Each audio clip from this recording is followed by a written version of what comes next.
अपमानाचा शिवप्रेमींचा काहीच देणं घेणं राहिलेलं दिसत नाहीये. अत्यंत ढिसाळ यंत्रणा आहे.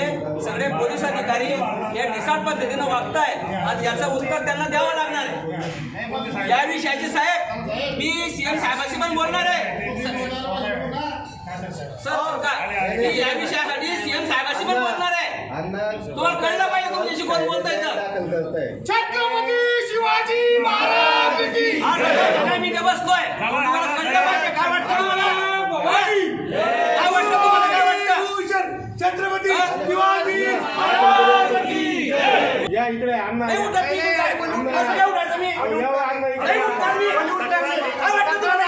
तक्रार दाखल करा पहिले. आज सगळं झालं. मी इथं बसतोय. तक्रार दाखल करा म्हणून. एक मिनिट हवालदार सांगता आमच्या पीआय याच्यात वाटतं का तुम्हाला आमची? मी स्वतः जिल्हाध्यक्ष म्हणून त्यांना विनंती करतोय. ऐका एक मिनिट ऐकून घ्या. तुमच्या सगळ्या मागण्या मान्य होतील. आपण इकडे बसतो.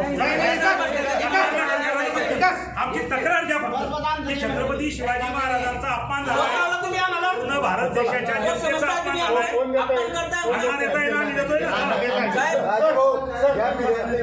साहेब सगळ्यात महत्त्वाचा विषय यांना सांगतो. सांगा ना. सगळ्यात महत्त्वाचा विषय अरे सांगतो. आपलं सरकार ऐका. आहे. यांना महापुरुषाचा अपमान झालाय तो. आपलं सरकार आहे. सगळ्यात महत्त्वाचा विषय सांगतो साहेब मी. माझं म्हणणं काय हा विषय समजून घ्या. मी त्यांना विनंती केली साधा आमचा तक्रार अर्ज घ्या. त्याच्यानंतर काय चौकशी करायची करा. तुमच्या कोणत्या कलमात बसवत त्याच्यानंतर तुम्ही साहेबांचा वरिष्ठांचा काय निर्णय घ्यायचा घ्या. साधा हवालदार आपली तक्रार घ्यायला तयार ती तुम्ही जो माणूस पाठवतो तो तयार घ्यायला ती आणि आम्ही त्यांना विनंती करतोय. विनंती करता साहेब तुम्ही आमचं काय अपमान करताय? आम्ही निवेदन दिलं आम्ही तक्रार करतोय. आमच्या भावना दुखवल्या आमची तक्रार लिहून घ्यायला पाहिजे.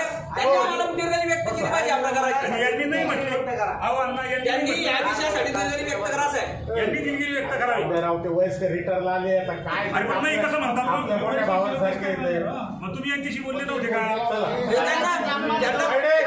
मी याच्याशी बोललो मी त्याच्याशी बोललो. काय म्हणता मला घेता नाही येत. ऐका एक मिनिट.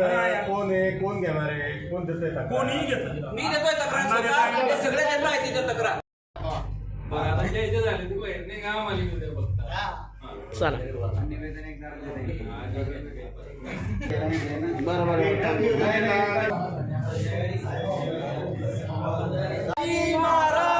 की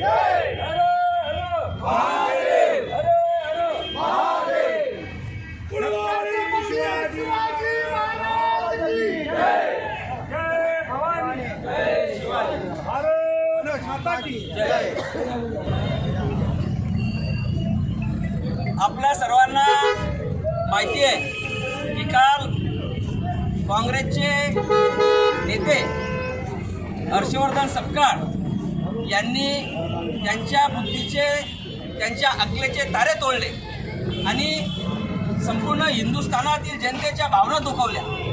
आपलं सर्वांचं आराध्य दैवत आमचं आदराचं स्थान छत्रपती शिवाजी महाराजांची तुलना ही त्या टिपू सुलतानाशी केली. महाराजांचं कार्य पाहता महाराजांची तुलना ही कोणाचीच होऊ शकत नाही. महाराजांनी छोट्या छोट्या मावळ्यांना एकत्र घेऊन जनतेचं रयतेचं राज्य स्थापन केलं. जुलमी मुघलांच्या राजवटीला तोंड दिलं आणि मुघलांच्या चाचाला विरोध करून जनतेचं रयतेचं राज्य स्थापन करणाऱ्या या उदारमतवादी राजाविषयी या राजाची तुलना ज्याने लाखो हिंदूंची कत्ल केली अशा टिपू सुलतानच्या शी तुलना करून खरं तर महाराजांचाच नव्हे तर संपूर्ण हिंदुस्थानातील जनतेचा अपमान केलेला आहे. खरं तर काँग्रेसने कायम एका विशिष्ट समाजाच्या मतांचं लांगोचालन करण्यासाठी नेहमी अशा कृत्य असे कटकारस्थान रचलेले आहेत. जर काही काल हर्षवर्धन सपकाळांनी जी भूमिका मांडली त्या भूमिकेचं जर का काँग्रेस समर्थन करणार नसेल तर खरं तर काँग्रेसने त्यांना पक्षातून काढून दिलं पाहिजे. नाहीतर त्यांची भूमिका स्पष्ट केली पाहिजे. माझा सवाल त्यांच्या मित्रपक्षाच्या कार्यकर्त्यांना देखील आहे की त्यांनी छत्रपती शिवाजी महाराजांचा अपमान कसा काय सहन केला. त्या ह्या गोष्टीचं समर्थन करतायत का? जर समर्थन करणार नसतील तर त्यांनी देखील त्यांची भूमिका स्पष्ट केली पाहिजे. यापुढे छत्रपती शिवाजी महाराजांचा तसेच अन्य कोणत्याही महापुरुषांचा अपमान आम्ही सहन करणार नाही. आम्ही सगळे छत्रपती शिवाजी महाराजांचे मावळे आहोत आणि त्यामुळे त्यांचा अपमान हा कदापि सहन केला जाणार नाही। त्यामुळे आम्ही या कृत्याचा निषेध करतो, हर्षवर्धन सपकाळांचा निषेध करतो। छत्रपती शिवाजी महाराज की जय।